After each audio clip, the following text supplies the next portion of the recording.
All right, welcome back to the channel. So, Errol Spence Jr. is asked how he thinks he would do against Floyd Mayweather Jr. if Floyd Mayweather Jr. was in his prime and Errol Spence Jr. was in his prime, which Errol Spence Jr. is, I think, in his prime. He might not quite yet be in his prime, to tell you the truth. And Errol Spence Jr. gives the answer. Let's talk about that scenario in this video.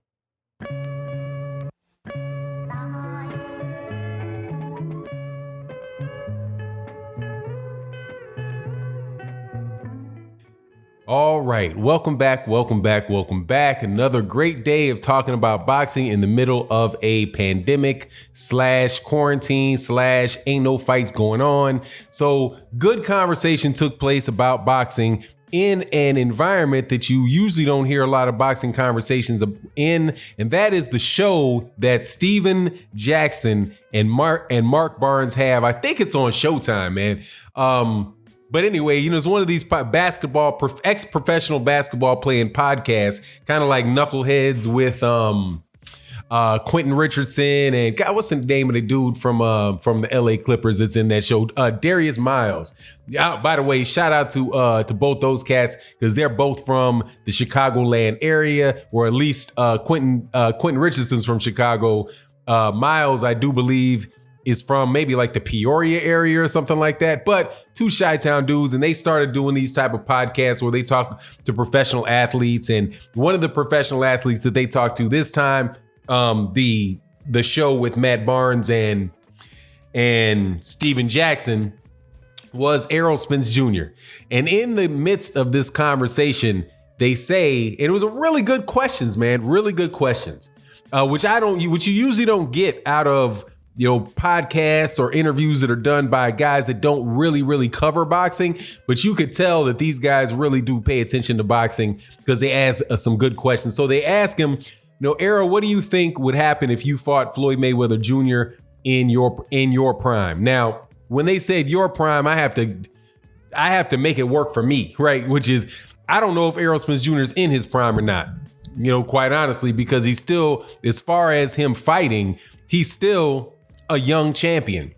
And Floyd Mayweather Jr. being in his prime, man, where was Floyd Mayweather Jr.'s prime? Floyd Mayweather Jr.'s prime, in my opinion, was down at 130 and 135 pounds.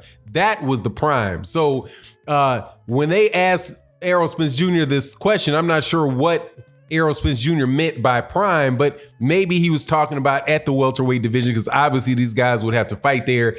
Errol Spence Jr. says that he believes that he would beat Floyd Mayweather Jr. And this is why I say that it really was a good interview, because he said, yeah, I think I'd beat him.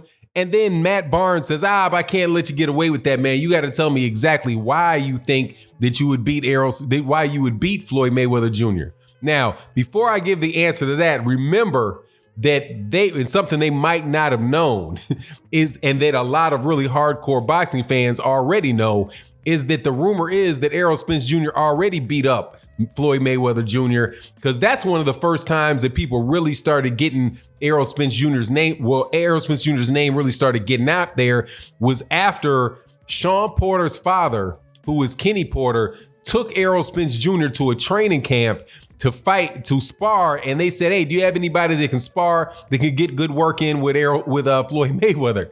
So Errol Spence Jr. was, so Kenny Porter brought Errol Spence Jr. there as kind of like a ringer, right? Somebody that that Floyd Mayweather Jr. might not have, if he knew about him, he didn't know how good he was. So they put him in the ring, and the legend is that Errol Spence Jr. put some work on Floyd Mayweather Jr. I think it was maybe in the preparation to a Marcos Maidana fight. People were wondering why Floyd Mayweather Jr. had a black eye, and the black eye had come from Errol Spence Jr. Also, around that time, Errol Spence Jr. built his name by beating up Adrian. At least the rumor is that he beat Adrian Bronner up so bad Adrian Bronner was crying in the ring. So, Errol Spence Jr. So asking that to Errol Spence Jr., Errol Spence Jr. has that in his mind. He's actually been in the ring with Floyd. He's actually seen, he's actually dealt with Floyd. Now, he didn't deal with Floyd in his prime in my opinion.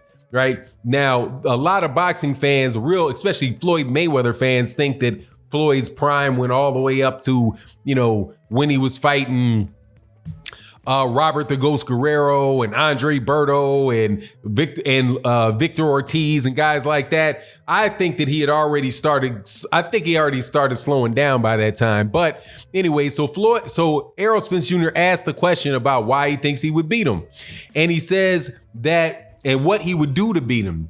He said that he would really work behind the jab, and that there's a lot of fighters that that fought Floyd that didn't really use the jab as much as they should have. He used as an example the Oscar De La Hoya fight, where Oscar De La Hoya had some success using the jab, but eventually went away from it.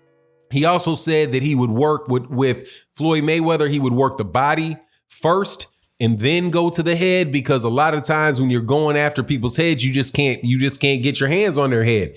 But when you go to the body, then the body doesn't move as much, and then you go from the body and make that head hold still, and then you go up top and you can get him up top. So he said that he would go down low, that he would go to the body first and go from body, working the body to working the head, would use the jab, would cut off the ring, and would pressure him, really keep good. I'm sure he means also make sure that he's keeping the optimal spacing between Floyd and himself. And, that would be the game plan that he would use.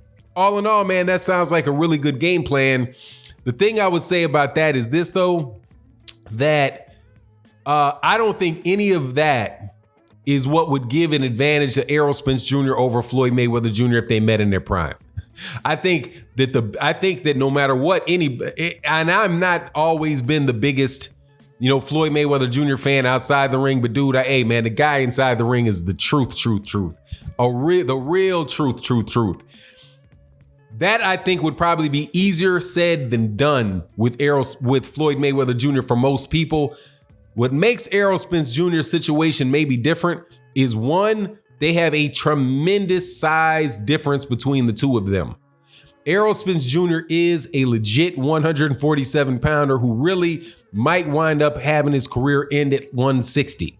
Floyd Mayweather Jr. is really a lightweight, 135 pounder who, I think he started off at 130. He moved up to 135, 140, then 147. So he operated in those four weight classes. But his absolute best weight class, where he has the most advantages over any opponent that he ran into, was the 130 and the 135 pound divisions. So if you just look at the size between the two of them, I believe that Errol Spence Jr.'s his length being almost 5'10", being 5'9", almost 5'10". I've met him in person, seen him in person, and I would say he's around there, 5'9", probably 5'9", around 5'10", somewhere like that. I've also seen Floyd, been in close proximity to Floyd Mayweather Jr., and I assure you that Errol Spence Jr. is bigger than Floyd Mayweather Jr. is. So, and he's longer, so the jab, and he's very precise with his jab, and he also has very, very fast feet, right? And exceptional ability to cut off the ring. However, I don't think that Floyd Mayweather Jr. at any point in time in his career, before the Marcos Maidana, probably before Marcus Maidana, right around Marcus Maidana, when I was like, okay, yeah, Floyd is getting a little long in the tooth. Yeah, he's still operating at a level that's way higher than everybody's operating at, especially in the welterweight division at that time, which had a lot of smaller welterweights in it. Victor Ortiz was moving up from 140. He didn't fight the Paul Williams, the bigger welterweights at the time, a young Keith Thurman. So, right around that time, I think that's when Floyd started slipping because of age, not because of anything else. And from that point on, I think the Floyd that fought Manny Pacquiao, the Floyd that fought Andre Berto in his last fight, the Marcus Maidana Floyd, I think Errol Spence Jr. gets him. I still think that anybody that, even when Floyd was fighting at 140 very briefly and jumped up to 147 pounds, I still think that's very difficult for anybody, but there is a chance that Errol Spence Jr. could overwhelm him and make it a scenario similar to the Floyd Mayweather Jr. versus Jose Luis Castillo fight, where it really where through hook and crook, Jose Luis Castillo was able to cut off the ring and make Floyd Mayweather Jr. fight the entire time. And that's when you're able to hit Floyd with different things. You're able to wear him down and do that. If you can keep that spacing and keep him from getting out left or right, especially like what he really loves to do, which is flow out to his left side and hit you with that check hook. With the southpaw, that's a little more difficult to do. He'd probably have to spin out the other way. But, you know, all in all, man, I don't think that Errol Spence Jr. is off saying what he said, because clearly he's an excellent fighter, a unified welterweight champion. But I mean, you know, I would favor him in the second half of Floyd Mayweather Jr.'s career. In the first half of Floyd Mayweather Jr.'s career, even if he was moving up in weight significantly, that's going to be a difficult thing to see. But I mean, in my mind's eye, because, you know, I've never seen Floyd lose, but I've never seen Errol lose either. But unfortunately, we'll never get to see that. But we could get to see something that would be almost as good, hopefully. And that is the Errol Spence Jr. versus Terrence Crawford fight. Anyway, it is what it is. You let me know what you think about it. Who would win that fight? Is Errol Spence Jr. on, or is he off about what he's saying? Let me know in the comment sections. And thank you guys for all of your support. And with that, we're out. Peace.